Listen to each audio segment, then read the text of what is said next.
जाइडेक्स आज विश्व गुरु है, आगे रहेगा और उसके लिए सतत काम करते रहेगा। जनरली लोग बोलते हैं कि जो प्राकृतिक चीज़ें होती हैं उनकी सेल्फ लाइफ कम होती है, तो पोस्ट हार्वेस्ट में उसकी सेल्फ लाइफ में कोई इम्पैक्ट पड़ेगा या फिर जैसा वो है वैसे ही रहेगा? पद्धति मैंने डेवलप करके दी है जिसको हम प्रकल्प संजीवनी कहते हैं।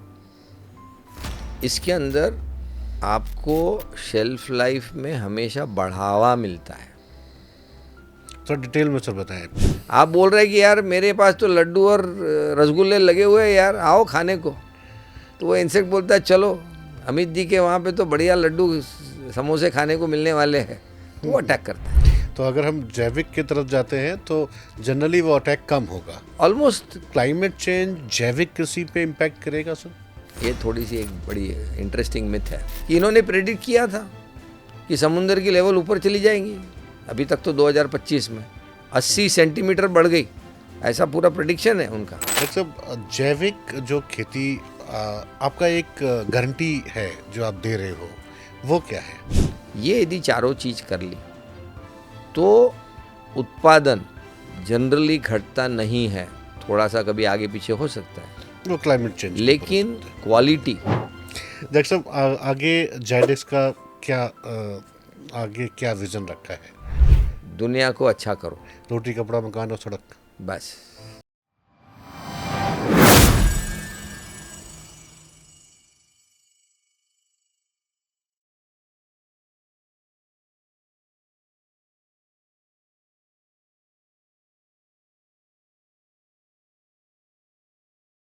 नमस्कार दोस्तों। आज स्टूडियो में जिस पर्सनालिटी के साथ मैं बैठा हूँ, अभी हम यही बात कर रहे थे उनके लिए क्वेश्चंस लिखने की। क्वेश्चन क्या हम उनसे पूछेंगे, आई वाज एक्चुअली क्लूलेस। क्यों? क्योंकि जिस इंसान के साथ बैठा हूँ उस इंसान से मैंने बहुत कुछ सीखा है और उस इंसान ने मुझे एक गाइडलाइन दी कि कैसे आप लाइफ में भी आगे बढ़ सकते हैं। बिजनेस की तो बात है ही, और एक ऐसी पर्सनालिटी जो एक एक बहुत ही ग्रेटेस्ट मिशन पे है। तो अब इनसे कोई सवाल रखना, कोई सवाल पूछना शायद सूरज को दिया दिखाने की जैसी चीज़ है। तो मुझे लगा डायरेक्टली मैं इंट्रोड्यूस कराऊं और फिर बात करेंगे उनसे। आज हमारे स्टूडियो में है जायडेक्स इंडस्ट्रीज़ के chairman Shri doctor Ajay Ranka sir. Sir बहुत बहुत स्वागत है। नमस्कार। आपने टाइम दिया। नहीं नहीं, बिल्कुल एकदम खुशी हुई आके। सर पुरानी बातें तो करते रहेंगे, पर जस्ट शुरुआत बस यही यही करेंगे, शुरू करते हैं कि जायडेक्स इंडस्ट्री या जैविक, ये एक आइडिया कैसे जनरेट हुआ? क्योंकि जायडेक्स रोड में है, जायडेक्स वाटर प्रूफिंग में एक बहुत बड़ा नाम है, फिर उसके साथ बिल्कुल एग्रीकल्चर में आना, ये चेंज। नहीं, ये करीब करीब मेरे ख्याल से 2010 या 12 का समय है कि जब मुझे ऐसा लगा कि दुनिया के अंदर और वर्ल्ड के अंदर और इंडिया में स्पेसिफिकली एक जिसको हम कहते हैं ना, हमारे अनाज श्रृंखला में एक जिसको कहते हैं पौष्टिकता, वो टूटते जा रही थी। दूसरा उसकी जो शुद्धता है यानी टॉक्सिसिटी, वो हम खोते चले जा रहे थे। और तीसरा ये है कि हम स्वाद ये खोते चले जा रहे थे। तो फिर मैंने इसके ऊपर थोड़ा सा पढ़ के निकाला और ढूंढा कि ये हो क्यों रहा है। तो एक जनरल जवाब आया कि मिट्टी की जो स्थिति है, जिसको हम एक उर्वरा शक्ति कहते हैं, जिसका एक जो फंक्शनिंग है मिट्टी का अनाज पैदा करने का, उसी में गड़बड़ हो रही है। सॉइल हेल्थ में दिक्कत सॉइल है। हेल्थ। तो फिर अपन ने सॉइल हेल्थ के ऊपर रिसर्च करना शुरू हो गया कि भाई गड़बड़ हो रही है तो क्या गड़बड़ हो रही है। तो ये ध्यान में आया कि मिट्टी कड़क हो गई है और दब गई है, तो हमारे खेत अब सांस नहीं लेते। मतलब ठीक है, तो सांस नहीं लेते तो फिर जब मिट्टी दब जाती है तो पानी भी नहीं पकड़ के रख सकते, तो पानी भी ये हो गया। जब मिट्टी कड़क और दब गई है तो जड़ें भी बड़ी नहीं हो सकती है। फिर ये ध्यान में आया कि ये ऐसी ही दबी हुई ज़मीन मिट्टी कड़क रहेगी तो हमारे जो जीव, जो सहायक जीव होते हैं, जो राइजोस्फीयर में काम करते हैं, जो सारे विटामिन्स मिनरल्स हमारे पौधों को सप्लाई करते हैं, ये भी उसमें अच्छे से काम नहीं कर पाएंगे, क्योंकि ना हवा जा रही है, ना पानी को पकड़ के रखा है, और उनके लिए जगह ही नहीं है। अपनी पॉपुलेशन बढ़ाने के लिए। तो फिर इसके ऊपर रिसर्च शुरू किया। ओके। अब क्या हुआ कि पहला ब्रेक थ्रू अपन ने लाया कि इसके अंदर एक पॉलीमर को डिज़ाइन किया कि जो पानी में घुलता है, और पानी में घुल के ये मिट्टी के जो कण होते हैं जिसको हम क्ले कहते हैं, सिल्ट कहते हैं, सैंड कहते हैं, तो इनके बीच में ये पॉलीमर जाके ऐसे सपोर्ट का काम करता है। अच्छा। और करोड़ों करोड़ों अब जो ऐसे सपोर्ट आपकी मिट्टी में लग गए, ऐसा समझो खंबे लग गए छोटे छोटे जी। तो अब इमेजिन करो कि ऐसे जब खंबे लग जाएंगे तो मिट्टी क्या होएगी, फूलेगी। हाँ। और यदि मिट्टी फूल गई तो आपकी हवा का जो आवागमन है वो उसमें अच्छा शुरू होगा। जैसा तंबू होता है, खंबे लग जाते हैं तो हवा का आवागमन हो सकता है, तो ऐसे ही हवा का आवागमन मिट्टी में शुरू हो जाएगा। उसकी जो पानी की जो संग्रह शक्ति है, एक कैपिलरी मैकेनिज्म होता है, जी। उसकी वजह से वो जमा हो सकता है। तो एक मेन प्रॉब्लम अपन ने सॉल्व कर दिया। तो जो जैविक ताकत है उसको उसके अंदर बढ़ने का मौका मिला, और वहाँ से ये पूरे टेक्नोलॉजी का शुरुआत हुई। फिर धीरे धीरे हम रिसर्च करते रहे, फिर हमने उसको माइक्रोबियल फार्मूलेशन में बदला, फिर उसके अंदर कई इनोवेशंस लाए। तो अब हमारा एंड टू एंड इनोवेशन ऐसा लाया है कि अब हम ये बात करते हैं कि भाई हम तो 1 महीने के अंदर मिट्टी की उर्वरा शक्ति 1960 जैसी कर देंगे। ये कैसे सर? तो देखो, आज का जो खेती का जो सबसे बड़ा मुद्दा है, जहाँ गड़बड़ है, कि जब भी हमारे किसान भाई एक जिसको हम कहते हैं ना कि नैसर्गिक प्रिंसिपल पे ऑर्गेनिक फार्मिंग करना चाहते हैं, या नेचुरल फार्मिंग आजकल जो कहते हैं, जी। प्राकृतिक खेती हम जिसको कहते हैं, तो प्रकृति हमेशा अच्छी होती है, They have सही given every होती है। solutions. नहीं, प्रकृति हमेशा अच्छी होती है और सही होती है। हाँ। सवाल ये आता है कि वो एफिशिएंट है क्या। तो हमारा काम है कि उस प्रकृति के नियम को सुपर एफिशिएंट करना एज ह्यूमन बीइंग, और वही जाइडेक्स करती है। तो अब जाइडेक्स ने क्या, जब लोग ये करने की कोशिश करते हैं कि जब प्राकृतिक खेती पे जाने की कोशिश करते हैं, ऑर्गेनिक की तरफ जाने की कोशिश करते हैं, तो पेशेंट तो आईसीयू में है, मिट्टी तो खराब है। अब खराब मिट्टी में आप सडनली बदलाव करो तो क्या होगा, उत्पादन टूटेगा। जी। और इसलिए किसान भाइयों ने ये देखा कि जब जब उन्होंने ये कोशिश की तो ये नुकसानदायक था, और जिसके अंदर नुकसान सहन करने की ताकत थी वो 5 साल तक उसको रुकना पड़ा। ठीक तो होगी, बीमारी तो ठीक होगी, बट समय 5 साल का लगा। अब आपको आना है आईसीयू में से घर और खेलने को जाना है 1 महीने के बाद, तो उसके लिए तो दवाई देनी पड़ेगी जी। दवाई अलग बनानी पड़ेगी। और वही अपन ने किया है कि अपन ने एक ऐसा पूरा पैकेज बना के दिया है कि जिसके अंदर 1 महीने के अंदर ही हम मिट्टी को नरम, भुरभुरा, जैविक शक्ति से भरपूर और जैविक शक्ति और बढ़ाने के लिए बढ़िया से बढ़िया पाचन वाला जैविक खाद भी दे रहे। तो ऐसे ही करके ये पूरा चमत्कार हो रहा है अब। तो डॉक्टर साहब, एक बात जहन में आती है कि अब अक्सर कॉन्फ्रेंसेस में रहता हूँ तो बहुत सारी बातें होती हैं वहाँ पे। एक सवाल एवरीवन जो उठाते हैं, अब मैं ब्लेम नहीं कर रहा हूँ किसी और इंडस्ट्री के ऊपर, कि पॉपुलेशन हमारी बढ़ रही है, ऑर्गेनिक से हम कैसे फीड कर पाएंगे। देखो, जब ये ग्रीन रेवोल्यूशन यानी फर्टिलाइज़र का रेवोल्यूशन आया हमारे देश में और अच्छे सीड्स आए, तो हमारा अनाज का प्रोडक्शन बढ़ा। वाटर मैनेजमेंट की टेक्नोलॉजीज आई, पानी हमने एक्सट्रैक्ट करना शुरू किया, उससे भी हमारा अनाज का प्रोडक्शन बढ़ा। तो उसके कई कारण हैं, दवाइयाँ अच्छी बनी, उसके वजह से हमारा अनाज का प्रोडक्शन बढ़ा। लेकिन आपको ताज्जुब होगा कि 1990 तक बायोलॉजी का रोल एग्रीकल्चर में क्या है ये किसी को पता ही नहीं था। सिर्फ हिंदुस्तान में नहीं, पूरे दुनिया में। बायोलॉजिकल तो अभी बस अगर सुन रहे हैं मार्केट में तो 5-10 ये साल से 1990 के बाद में बायोलॉजी का अंडरस्टैंडिंग अच्छा डेवलप हुआ, और ये जो डेवलप हुआ इसके अंदर आज हम इस स्थिति में आ गए हैं कि अब हम बायोलॉजी इतनी सुपर एफिशिएंट कर दे रहे हैं, उसके सारे मैकेनिज़्म हम समझ पाए हैं कि अब केमिकल वाटर सॉल्युबल न्यूट्रिएंट को अब हम बायो मेटाबोलाइट से 100% रिप्लेस कर सकते हैं। उत्पादन कमी होने की तो बात ही नहीं है, उत्पादन बढ़ने की बात है। मतलब वो हम जो जनरली जो सब्जेक्ट क्वेश्चन आते हैं उसको हम टैकल कर सकते हैं उस चीज़ बिल्कुल को। कर सकते हैं, बिकॉज अभी तक क्या हुआ था कि देखो, इसकी एक मैं सिंपल तुम्हारे को बताता हूँ। एक बोरी यूरिया लिया या एक बोरी डीएपी लिया, अब तुमको उतना ही देना है पौधे को, तो इधर में क्या लगेगा, एक बोरी भर के उतनी ही वजन वाला माइक्रोब लगेगा, बायोलॉजी लगेगी, मेटाबोलाइट्स लगेंगे। तो सवाल ये आता है कि क्या आप उतने वजन के, वजन टू वजन माइक्रोब्स का ग्रोथ अपने खेत में कर सकते हो? अब जो फार्मर माइक्रोब्स को ग्रो कर पाएगा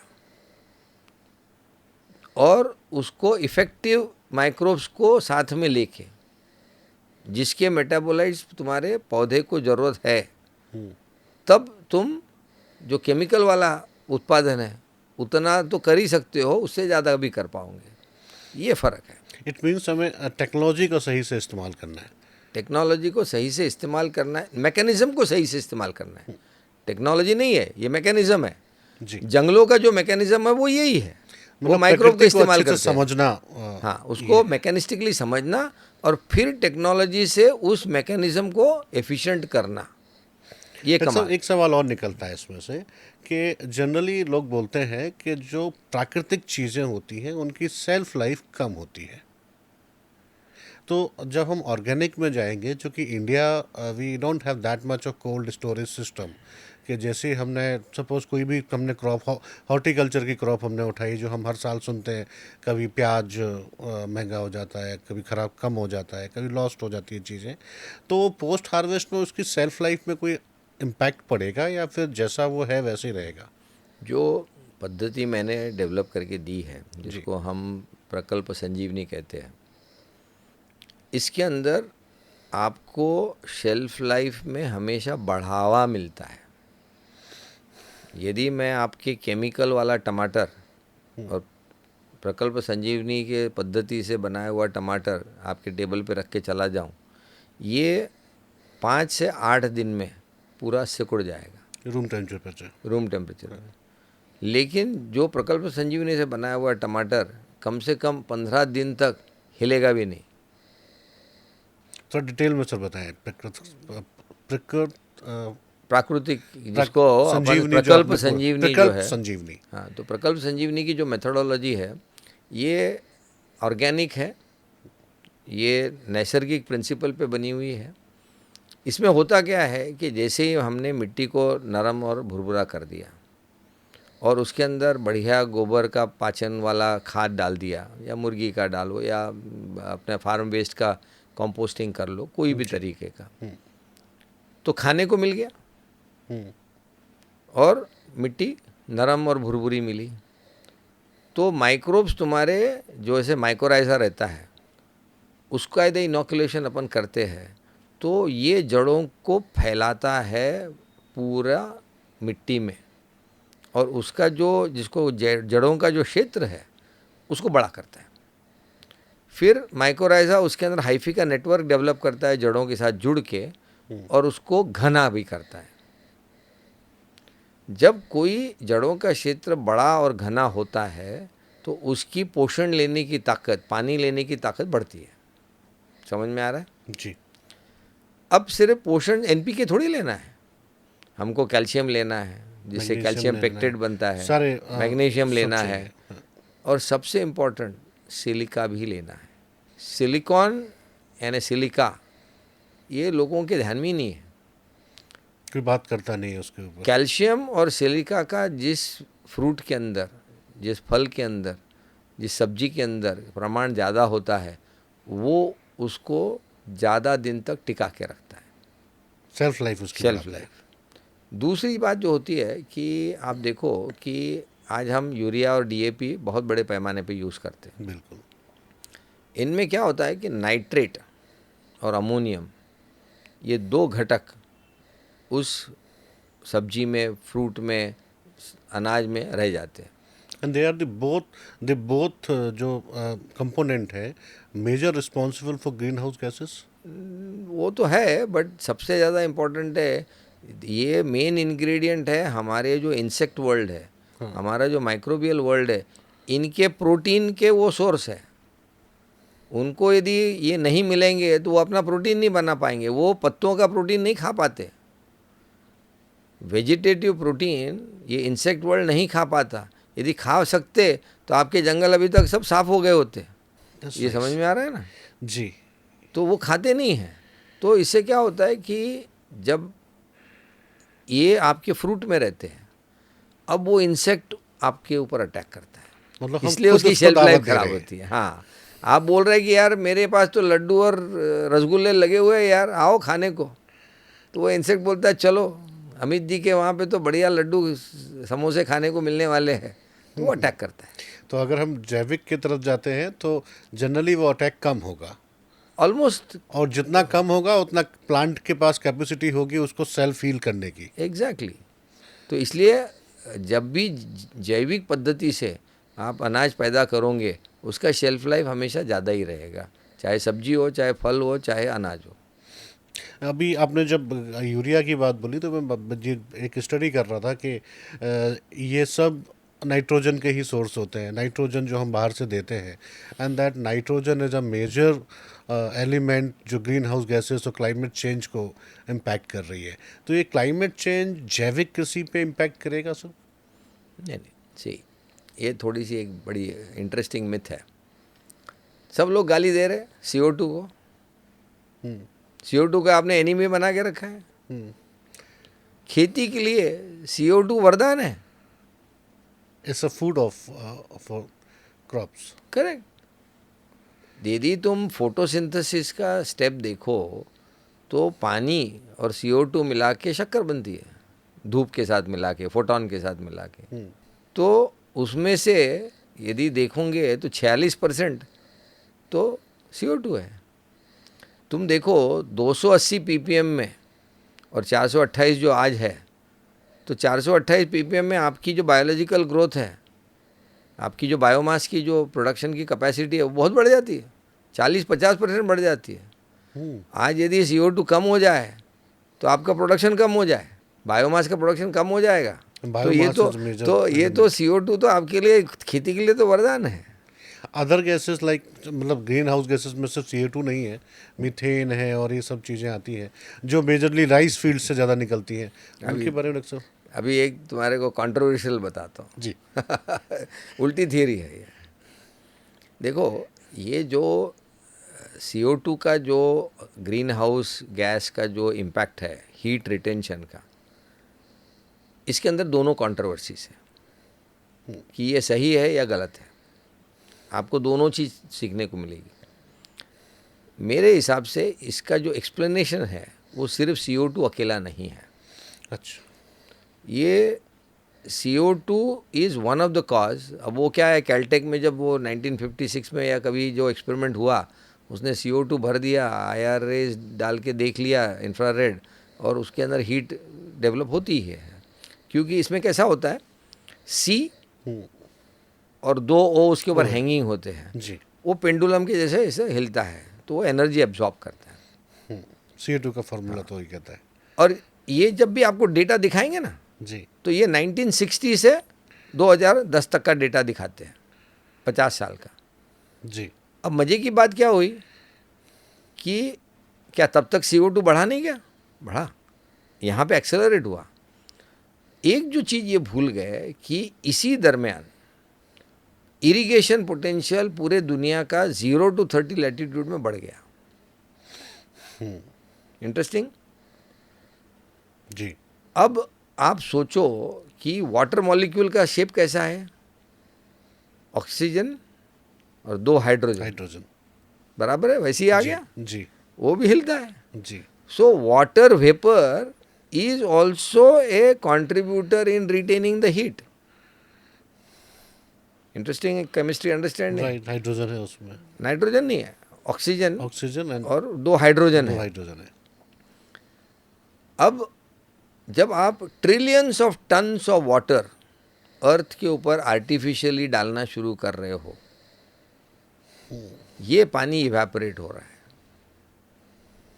ये बात समझ में आ रही है? जी सर।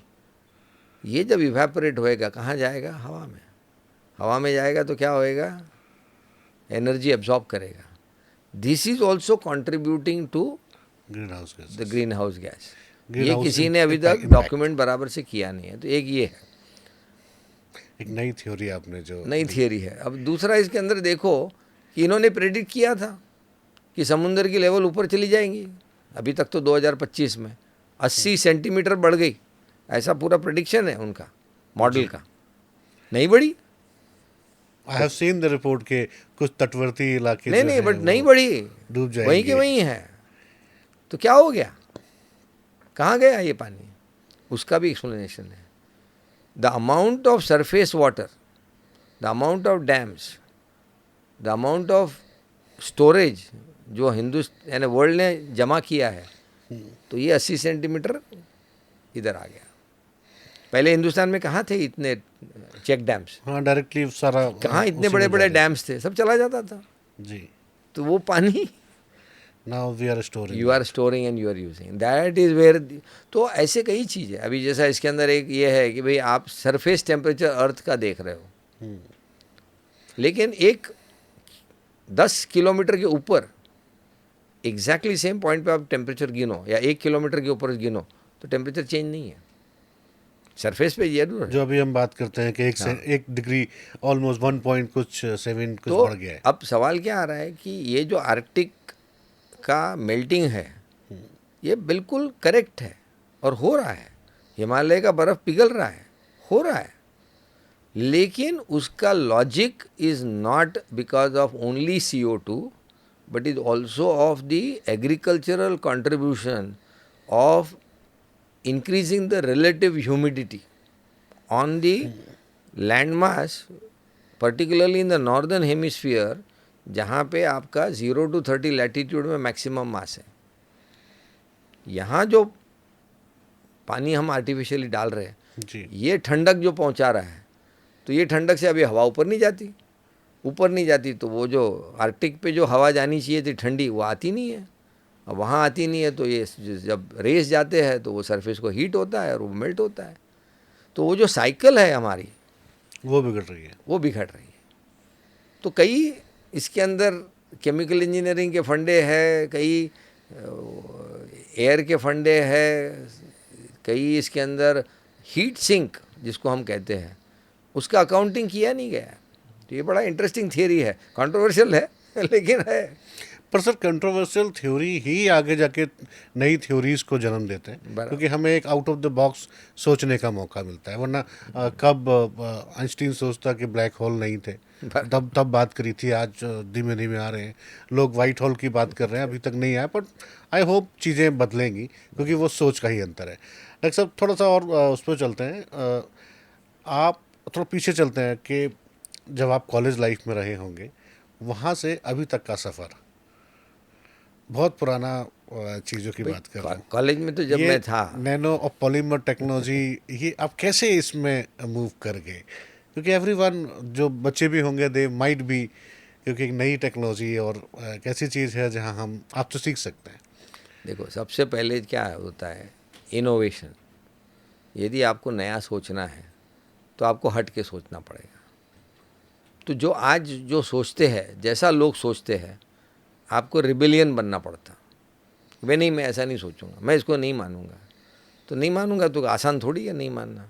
तो आपको सोचना पड़ेगा कि भाई आप क्यों नहीं मानोगे और आप उसको ठीक कैसे करोगे। यदि आपको लगता है कि ये गलत है, तो जब तक आप उसको समझ नहीं पाओगे, आप उसके डीप में जाके रिसर्च नहीं करोगे, तब तक आपके समझ में नहीं आएगा कि ये सही है कि गलत है। तो एक सवाल पूछना, अभ्यास करना, उसके बारे में सोचना, समझना, और फिर उसके अंदर से क्या सही है क्या गलत है इसका प्रिडिक्शन करना, दैट एबिलिटी टू प्रिडिक्ट, ये मैंने बचपन से मेरा एक ये था कि आई वॉज ए रिबेलियन। अपने आप से सवाल पूछना है। नहीं, आई वॉज ए रिबेलियन। जी। भाई सब लोग थीसिस लिख रहे हैं ना, तो मेरे को नहीं लिखने का। अब मैं क्या करूँगा, तो मैं एक्सपेरिमेंटल थीसिस लिखूँगा। अब उसके अंदर दांव लगा दिया, ये साला फेल भी हो सकते हैं, सी ग्रेड भी आ सकता है। लेकिन जब वो पूरे फैकल्टी ने देखा कि ये लड़के में तो बड़ी हिम्मत है, इसने कोशिश की, समझता है, इतनी ये किया, उतना स्टडी किया, तो A+ दे दिया सी के बजाय। Shortest thesis I have written in the history of my college and that record even stands today. 21 page का थीसिस लिखा। But that 21 page has lot Value. many values. हाँ, it has value because you try to do something different. You actually try to create a value. अब ये nano technology वगैरह तो फिर America चला गया, फिर वहाँ पे सीखा, फिर वहाँ पे रिसर्च किया, फिर धीरे धीरे ज्ञान आते गया, डेवलप होते गया। फिर जब इंडिया आया तो खुद की अपने को इंडिया के उस ज़माने में 86 में जब मैं वापस आया तो इंपोर्ट सब्स्टिट्यूट एक ये था, ध्येय था कि भाई हिंदुस्तान में इंपोर्ट क्यों होना चाहिए, जब हम टेक्नोलॉजी लेके आ सकते हैं तो हम बनाएंगे वो चीज़। We should build the technology. But जैसे ही 94 में मैंने देखा कि गैट एग्रीमेंट साइन हो रहा है, मैंने बोला ये तो गड़बड़ है, अब तो दुनिया खुल जाएगी। मनमोहन जी ने भी वो इशारा दे दिया था। तो मैंने बोला अब एक्सपोर्ट करो।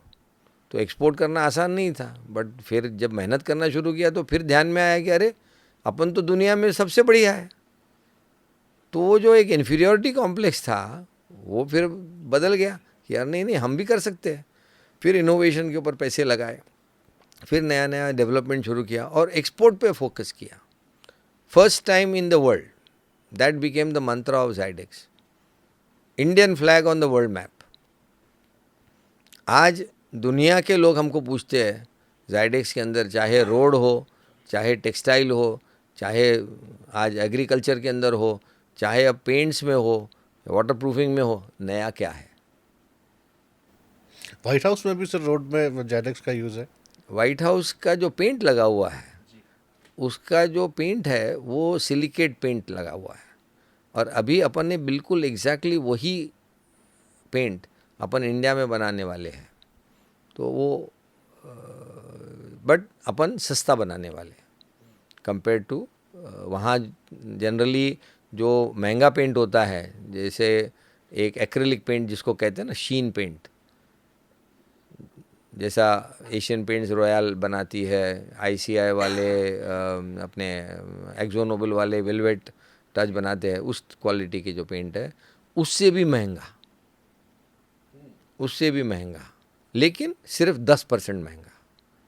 जो वाइट हाउस का पेंट है वो 3 गुना महंगा है, बराबर है, बाहर का भी और अंदर का भी। तो वो जो 3 गुना है उसको अपन ने सिर्फ 10% महंगा कर दिया। और अपना जो बैकवर्ड इंटीग्रेशन है अब वो चलेगा, तो अभी कर रहे कोशिश। नेक्स्ट वाटर प्रूफिंग का सवाल, अगर ज़ायडेक्स से बात कर रहे हैं, वाटर प्रूफिंग इंडस्ट्री के बारे में बात ना करें तो शायद नाइंसाफ़ी होगी।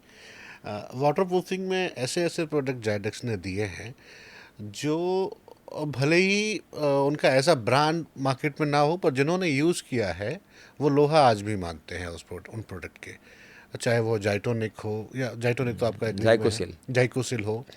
मैंने एक्सपेरिमेंट भी देखे हैं मार्केट में उनके। रिमेंबर मैं लुधियाना में था कहीं पे, तो एक डीलर के यहाँ पे उसकी दीवार के बगल में 3 पिलर ऐसे पत्थर निकले हुए थे, और एक पत्थर पे किसी आपके एम्प्लॉई ने जाके उस पर स्प्रे किया था और 2 पे नहीं किया था। बारिश का सीज़न था वो, जब मैं गया था तो एक पत्थर सूखा था, वो 2 पत्थर गीले थे। मुझे उसके बारे में थोड़ा सा बताएं। देखो इसमें क्या है, ज़ायडेक्स का एम क्या है, सस्टेनेबिलिटी। हमारी एक जिम्मेदारी बनती है 21वीं सदी में कि हम दुनिया के अंदर सस्टेनेबिलिटी लाए, यानी हमारा जो विज़िट का जो फुटप्रिंट है उसको ज़ीरो करें। तो कंस्ट्रक्शन सेक्टर में आप ये सोचो कि जिस दिन सीमेंट ख़त्म हो जाएगा, आप कहाँ से सीमेंट लाओगे, क्योंकि लाइम के पहाड़ी ख़त्म हो गए तो सीमेंट कहाँ से आएगा। तो अब सन 3000 वाला बंदा आएगा विज़िट करने के लिए प्लैनेट अर्थ, तो बोलेगा अमित जी तो पूरा खा गए सीमेंट, डॉक्टर रंका भी पूरा सीमेंट खा गए, बराबर, हमारे लिए कुछ छोड़ा नहीं इन्होंने। तो हमारे लिए कोई बहुत प्राउड फील करने की बात नहीं है। तो हमको सस्टेनेबिलिटी के लिए काम करना है। तो मैंने ये सोचा कि भाई बिल्डिंग 70-75 साल के लिए क्यों बननी चाहिए, ये तो गलत है। बिल्डिंग तो 500 साल के लिए बनाना चाहिए हमको, जैसे हमारे पुराने लोग बनाते थे। हाँ 1000 साल चलनी चाहिए हमारी बिल्डिंग। बिल्डिंग ही इस क्वालिटी की बनाओ, आर्किटेक्चर ही ऐसा बनाओ कि 1000 साल तक भी आदमी उसमें खुशी से रहे। अब बिल्डिंग डिट्योरेट क्यों होती है? पानी, हवा धूप और धूप। अब धूप और हवा को तो आप बदल नहीं रोक नहीं सकते, सकते। लेकिन पानी को रोक सकते। तो हमने क्या कहा कि ये जो बैंडेड वाला जो थियरी है, जो पॉलीमर लगा के हम उसको चिपका देते हैं उसके ऊपर, अभी बहुत सारे तुमने देखे होंगे लैमिनेशन वाला, ये वो, ये सब कभी ना कभी तो पानी में जब जाएगा तो अपने आप निकल जाएगा। जैसे वो तुम एक ऐड भी देखा था सर, वो रंगाई पुताई से वाटर प्रूफिंग नहीं होती। बराबर, तो जैसे तुम बैंडेड लगा के नहाने को चले गए तो बैंडेड निकल जाएगा। तो ऐसे ही बरसात में ये सब चीज़ें फॉल अपार्ट होती है और फिर टेम्पररी 3 साल की वारंटी, 5 साल की वारंटी, 10 साल की वारंटी। तो अपन ने क्या टेक्नोलॉजी लाई कि हमको इस दीवार के अंदर ही चले जाना है, उसका ही भाग बन जाना है। तो ज़ाइकोसिल प्लस ये एक ऐसी नैनो टेक्नोलॉजी है जो पानी में घुल जाती है और नैनो लेवल का साइज़ बन के वो दीवार के छोटे छोटे जो पोर्स होते हैं उसके अंदर घुस जाती है और वहाँ जाके उसको वाटर रेजिस्टेंट बना देता है। अब उसकी पानी पीने की ताकत ख़त्म, और ये अंदर कम से कम 2 मिलीमीटर से 4 मिलीमीटर तक अंदर जा सकती है। बड़ा इंटरेस्टिंग है। तो ऊपर से वो एक तरह से पत्थर वाला एरिया बन पत्थर गया। वाला यानी पानी अंदर वाटरप्रूफ, जाएगा पानी अंदर जाएगा ही नहीं। अभी आपकी परमानेंट स्किन हो गई। अभी आप रोज़ नहाते हो, कभी स्किन निकलती क्या? ना ना जी। तो बस वही है। डॉक्टर साहब फिर से एग्रीकल्चर के ऊपर लौट के आते हैं, क्योंकि मेरा कोर सब्जेक्ट वही है। जरूर जरूर। चूँकि जेनेटिक्स से जुड़ा था तो चीज़ों का पता था, इसलिए बीच में आ गए। डॉक्टर साहब जैविक जो खेती आपका एक गारंटी है जो आप दे रहे हो, वो क्या है? व्यूअर देखिए, देखेंगे तो they might be Aspire on that. देखिए मेरा तो एकदम क्लियर है कि मैंने प्रोडक्ट्स भी डेवलप किए, टेक्नोलॉजी भी डेवलप की, और जिसको हम कहते हैं कि मैंने उसके प्रोटोकॉल भी डेवलप करके दिए। तो प्रकल्प संजीवनी में हर फसल के हमारे पास प्रोटोकॉल है कि कितना यूज़ करना है, कैसे यूज़ करना है, किस पद्धति से उसको यूज़ करना है। और यदि कोई भी किसान, यदि उसकी सारी पद्धति जो 4 हिस्सों में बांटी जाती है कि गोबर खाद का पाचन, मिट्टी का उर्वरा शक्ति को बढ़ाना, उसका जो ग्रोथ फेज़ है उसको ठीक से स्प्रे करना, और आखिरी में दवाई उसके ऊपर, पर्टिकुलरली नीम टाइप की दवाइयाँ उसके साथ मारना। ये यदि चारों चीज़ कर ली तो उत्पादन जनरली घटता नहीं है, थोड़ा सा कभी आगे पीछे हो सकता है, वो क्लाइमेट चेंज लेकिन क्वालिटी बहुत अच्छी हो जाती है। और हमने ये देखा है कि जितना हम खर्चा करवाते हैं उससे उसको हमेशा मुनाफा ज़्यादा ही होता है। तो मेरा सारा जो तंत्र ज्ञान है मैं किसानों को सिखाता हूँ।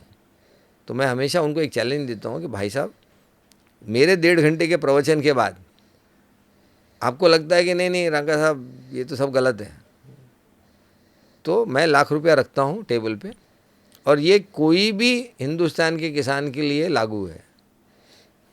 कोई भी फसल के लिए, कोई भी ज़मीन में और कोई भी तापमान वाले जगह पे, उसने भी लाख रुपया रखने का, और हम उसी के खेत में आजू बाजू में एक केमिकल का प्रयोग वो करे उसको जिस तरह से आता है, और मैं मेरी पद्धति से जैविक का प्रयोग करूँगा। जिसमें मुनाफा ज़्यादा आएगा वो 2 लाख ले जाएगा। इससे बढ़िया चैलेंज मैं क्या दे सकता हूँ किसी को? बिल्कुल। ये कॉन्फिडेंस हमारे को प्रकल्प संजीवनी में है कि जैसे संजीवनी का रस लक्ष्मण जी को पिलाया तो अच्छे तो हो ही गए, बेहोशी में से तो बाहर आ ही गए, विष का असर तो चला ही गया, लेकिन वो ये नहीं बोले कि मैं घर जाता हूँ जी, अभी 3 हफ्ते ज़रा आराम करके फिर आता हूँ, दूसरे मिनट इंद्रजीत के साथ लड़ने के लिए तैयार हो गए। ऐसे ही हमारे को, हमारे खेतों को हम जहर भरा हुआ है, लेकिन ये संजीवनी की जो पद्धति है, ये इसको 1 महीने के अंदर फिर से बढ़िया जिंदा, बढ़िया उर्वरा शक्ति वाली मिट्टी बना सकता है। अब आप पूछेंगे कि आपको इतना कॉन्फिडेंस कैसे आ गया? मैं पूछने वाला था। देखो, उर्वरा शक्ति यदि अच्छी होती है तो पहला अनुभव क्या करोगे? बीज डाले आपने। आज यदि हिंदुस्तान में आप खेती में चले जाते हो तो आपको ये दिखता है कि बीजों का अंकुरण और पौधों का जिंदा रहना 1 महीने के बाद, इसका नंबर है 100। यदि मैंने डाले तो 70 से 75 पौधे मिलते हैं। बिल्कुल सर। लेकिन आप यदि पूरी प्रकल्प संजीवनी की प्रोसेस कर डालो, ये 1 महीने की पूरे, मैंने गोबर के पाचन से लगा के यहाँ तक, आपको ये दिखेगा कि ये नंबर 95%, 95% से ज़्यादा बढ़ गया है। सीड ट्रीटमेंट भी उसका हिस्सा है। हाँ, तो अब आप इमेजिन करो कि उर्वरा शक्ति अच्छी है या नहीं है। पहले जैसी हो गई, जर्मिनेशन अच्छा है और जिंदा रहने की ताकत अच्छी है। भाई, एक बच्चा पैदा हुआ और वो हेल्दी रहा तो उसके माँ बाप ने उसको अच्छी तरह से पोसा ना, तो ऐसे ही आपकी मिट्टी ने आपके बीज को अच्छे से पोसा, बस खत्म हो गई बात। लेकिन सर एक चीज़ और मैंने पढ़ी थी, बस फिर उसके लास्ट है कि plant have their own power to fight with the diseases. तो ये कहाँ तक ये बायो में हम किस तरह से इसको यूज़ कर रहे हैं? नहीं, बिल्कुल सही है। देखिए, जैसे अपने पेट में, आंतों के अंदर माइक्रोबायोम होता है, तो यदि आदमी को देखोगे तो 1 ट्रिलियन अपने सेल्स होते हैं जी। लेकिन 10 ट्रिलियन माइक्रोब्स के सेल है हमारे बॉडी में। तो 90% हमारे जो बॉडी का रिस्पॉन्स है वो हमारे माइक्रोब तय करते हैं, हम नहीं तय करते। ऐसे ही पौधे का है। अभी डॉक्टर जेम्स वाइट ने रटगर्स यूनिवर्सिटी में ये प्रूव कर दिया है कि पूरा जो प्लांट का जो मैकेनिज़्म है ये माइक्रोबायोम पे चलता है, राइजोफिजी पे चलता है, जिसको जैविक करना है। तो आपको उसको समझना पड़ेगा। तो ये जो जीव है, जिसको हम बैक्टीरिया कहते हैं, फंगस कहते हैं, ये जब अंदर जाते हैं तो ये आपको एक इम्यूनिटी देते हैं। तो जब आपकी इम्यूनिटी ही अच्छी हो जाती है तो आपको दूसरे डिजीज़ का अटैक नहीं होता है। तो इसमें कैसा है, एक 3-4 स्टेज का इम्यूनिटी रहता है। तो पहला है कि शक्कर का प्रमाण अच्छा होना चाहिए, ब्रिक्स वैल्यू अच्छी होनी चाहिए जी। दूसरा होता है कि जिसके अंदर जितना भी ये प्रोटीन और नाइट्रोजन है, यानी NO3 और अमोनिया, इसका प्रमाण कम होना चाहिए। तीसरा ये है कि इसका जो लिपिड्स परसेंटेज है वो ज़्यादा होना चाहिए। चौथा ये है कि इसके अंदर जो टर्पेनॉइड्स वगैरह टाइप के जो ये है वो उसमें ज़्यादा होने चाहिए। तो ऐसे 4 लेवल के प्रोटेक्शन एक पौधा अपने लिए तैयार कर सकता है यदि सही उसको एनवायरनमेंट मिले तो। सही फाउंडेशन मिले। सही फाउंडेशन मिले, उसको आपने सही तरह से पोसा है तो वो एकदम सशक्त हो सकता है। तो शुरुआत का जो ये है कि अगर हम बायो के थ्रू जाते हैं या ऑर्गेनिक के थ्रू जाते हैं तो हम एक हेल्दी प्लांट को उगा रहे हैं। वो उसमें अपने आप में एक इतनी पावर है कि वो कुछ छोटी मोटी डिजीजेज से तो खुद ही लड़के रिकवर हो सकता है। So we don't ये require सिर्फ बायो का नहीं है, आपको बायो को भी समझ के लेना पड़ेगा, आपको टेक्नोलॉजी चाहिए। ये ऐसा इतना नहीं है कि भाई मैंने जाके बीज डाल दिया जंगल में तो अच्छा हो गया। That is where the human brilliance is, अच्छा। That you are optimising the condition for the bio to function at its own best. मैं उसी की बात कर रहा था कि अगर हमने सही टेक्निक से उसको तो किया फिर हो सकता है। तो वो इट इज़ लाइक छोटी-मोटी चीज़ खुद ओलंपिक कर सकता है। चैंपियन। भाई तुम भी दौड़ते हो और वो भी दौड़ता है, फर्क क्या है? डॉक्टर साहब आगे जायडेक्स का क्या आगे क्या विजन रखा है? देखिए, जायडेक्स का 5-10 कोई साल। विजन नहीं है। जायडेक्स का विजन एक ही है, दुनिया को अच्छा करो, रोटी कपड़ा मकान और सड़क। बस। तो हम नई हार्ड टेक्नोलॉजी जो है, एडवांस टेक्नोलॉजी जो है, वो लोगों की जो बेसिक नीड्स है उसके ऊपर लगा रहे हैं और उसको ठीक करना है, क्योंकि सस्टेनेबिलिटी के अंदर इनका इम्पैक्ट बहुत बड़ा है। सारे जो मटेरियल की जो कंजम्पशन है ये इन्हीं सेक्टर्स में ज़्यादा है और इनमें बदलाव की ज़रूरत है। तो इसलिए हमारा फोकस एक ही है कि भाई जो भी काम करे इस दुनिया के अंदर कुछ इम्पैक्ट करके अपन उसको बदले, जो एक ग्लोबल के लिए बेनिफिशियल होगा, जिसको अपन कहते हैं ना, जैसे हमारे प्राइम मिनिस्टर नरेंद्र मोदी क्या कहते हैं, हमको विश्व गुरु बनना चाहिए जी। जाइडेक्स आज विश्व गुरु है, आगे रहेगा और उसके लिए सतत काम करते रहेगा, बस यही विजन है। सो नाइस डॉक्टर साहब। मैं एक बहुत ही लास्ट रखूँगा छोटा सा। बहुत सारे डायलॉग आज सस्टेनेबिलिटी के ऊपर हो रहे हैं around the world, not only India. आपकी नज़र में वो डायलॉग कितने % राइट डायरेक्शन में चल रहे हैं? ये देखिए 95% लोगों को सस्टेनेबिलिटी क्या है इसकी डेफिनेशन ही नहीं पता, यूज़ करते रहते हैं। देखिए सस्टेनेबिलिटी की डेफिनेशन मैं समझाता हूँ। सस्टेनेबिलिटी को तुम्हारे को 3 टुकड़ों में बांटना पड़ेगा। पहला टुकड़ा है कि जो भी लिमिटिंग रिसोर्सेस हैं, जो कम है, उसमें से जो भी आप यूज़ कर रहे हो, बना रहे हो, पहले आप उसका लाइफ एक्सटेंशन करो ताकि उसका कंजम्पशन कम हो। ये हो गया स्टेज 1। फिर स्टेज 2 में आए तो इस लिमिटिंग रिसोर्स को बदल के जो अनलिमिटेड रिसोर्सेस है या जो प्लेंटी रिसोर्सेस है उससे रिप्लेस करो, तो ज़्यादा समय तक हम उस चीज़ को बना पाएंगे और कंज्यूम कर पाएंगे। और तीसरा स्टेज ये आएगा कि इसका पूरी सर्कुलैरिटी, दैट मीन्स रिसाइकलिंग, उसका परफेक्शन लाओ। और ये तीनों प्रक्रिया करते समय आपको बायोडाइवर्सिटी को, यानी जिसको हम जैविक विविधता कहते हैं, या जिसको हम कहेंगे कि एनवायरमेंटल डैमेज, पर्यावरण को सही रखते हुए ये सारा बदलाव करना है। ये 21वीं सदी का सस्टेनेबिलिटी है, ये डेफिनेशन है। आधे तो लोगों को समझते ही नहीं है, वो अपना बोलते हैं अरे CO2 कम कर दिया सर, मैंने इतना पेट्रोल बचा दिया। अरे भाई साहब वो नहीं है। The real meaning of sustainability is to remove your footprint from the earth during your visit. This is sustainability. Thank you doctor साहब, बहुत अच्छी बात डिस्कशन हुआ। समय थोड़ा कम था तो हमने थोड़ा कम ही लिमिटेड डिस्कशन किया। लेकिन जाते जाते एक कहानी मैंने आज ही सुनी थी। कहानी का एक थोड़ा सा ऐड था तो वो मुझे लगा कि वो समराइज़ करने के लिए ज़्यादा बेहतर है।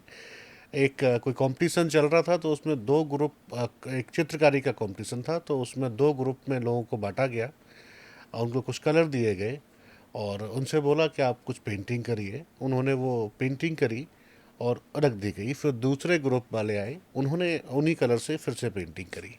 फिर जब दोनों ग्रुप की पेंटिंग को रिवील किया गया तो पहले जनरली जैसे हम पेंटिंग में माउंटेन बनाते हैं, नदियाँ बनाते हैं, पहाड़ बनाते हैं, पेड़ बनाते हैं, वो सारी पेंटिंग थी।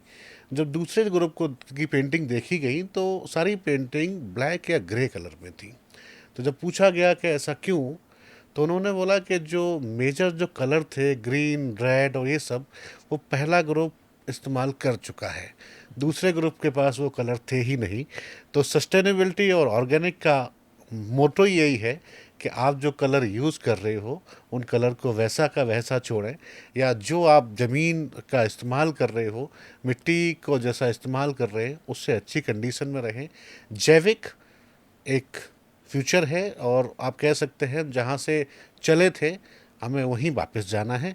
इन्हीं सब बातों के साथ मुझे आप लोगों से विदा लेता हूँ। अगले पॉडकास्ट में मिलूंगा। डॉक्टर साहब बहुत बहुत शुक्रिया आपका समय निकालने के लिए। बहुत बहुत नमस्कार धन्यवाद। सभी श्रोतागणों को मेरा नमस्कार।